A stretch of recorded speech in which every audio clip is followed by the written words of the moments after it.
Though Ida still hadn't figured out how to be a teacher, student, family member, and herself all at the same time, she found herself truly enjoying teaching.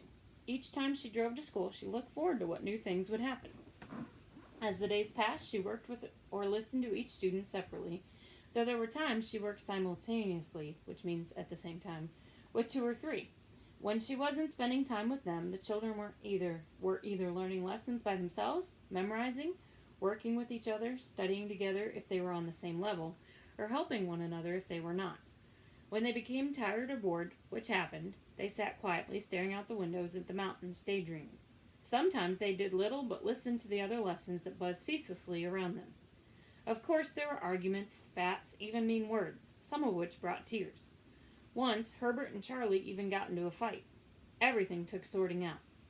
Then there were school chores, sweeping, mopping, cutting and hauling wood, dusting, taking out ashes, polishing desks, filling the stove, cleaning the privies, washing windows.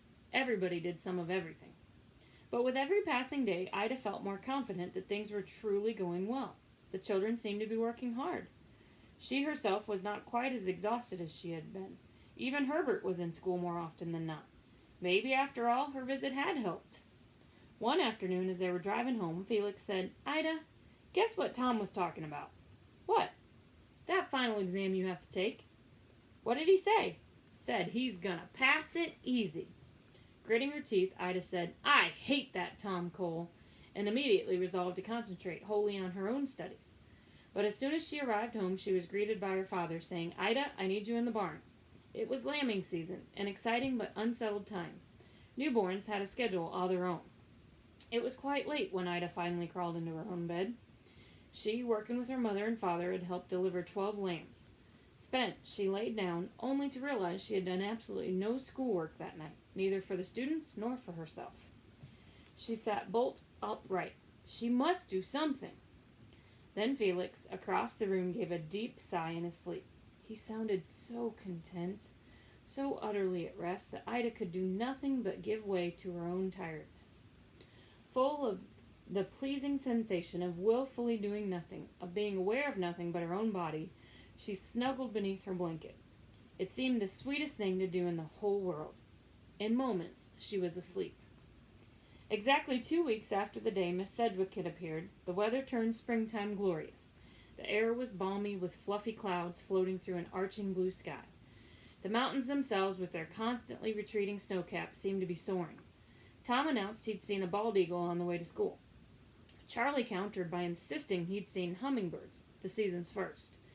Early flowers, brilliant yellow snow lilies, dotted the valley, signaling spring's late arrival and the promise of summer. Wonderful summer. No one, including Ida, wanted to be inside. Still, she told herself they had to be. All that morning, Ida kept stealing glances out the open window. Once, when she noticed Ruckus grazing, she even caught herself wishing she could be a mule for a day. 4 times she quietly opened her desk drawer, pulled the sheepskin aside, and checked the clock. She wasn't tired, she was restless. The room, despite the open window, seemed small and stuffy. When Ida caught sight of a mule deer coming down the road and then trotting off into the woods, she gave up. She had to get out, too. Suddenly, she said, "I wish to make an announcement."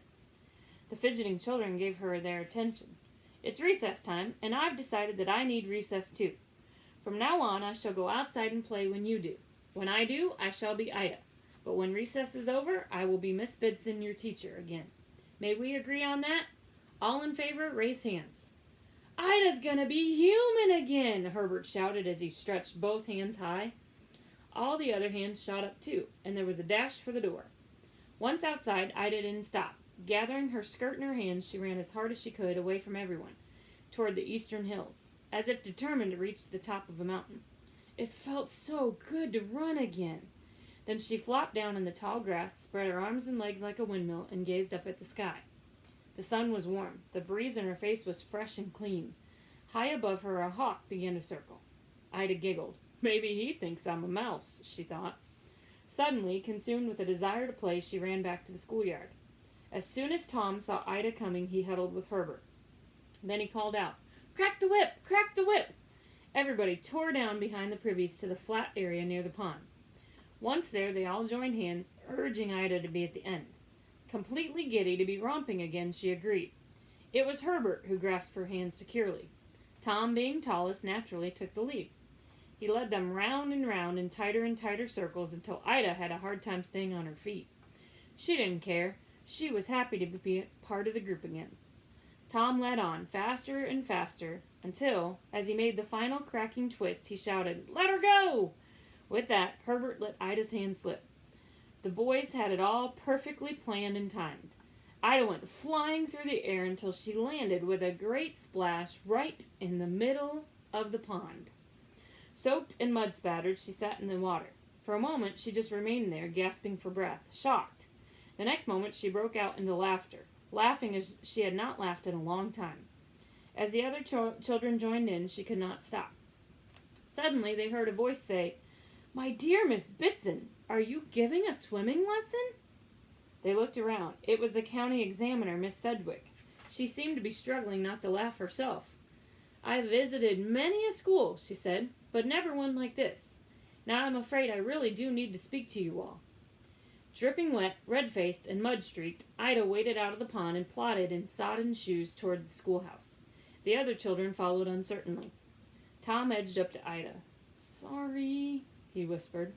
She looked up at him. He looked so pathetically guilty that, for a moment, she felt an almost irrepressible giggle rising. "Do I look a sight?"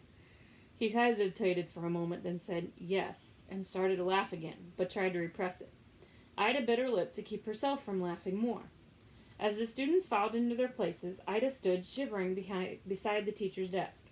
This was, she knew, a very serious moment. Why was she so desperate to laugh? "My dear," Miss Sedgwick said, "have you no dry clothes?" "No, ma'am." "Can I explain what we were—" "Miss Bitson, you are the teacher here. Do take your place." And that's where we're going to stop.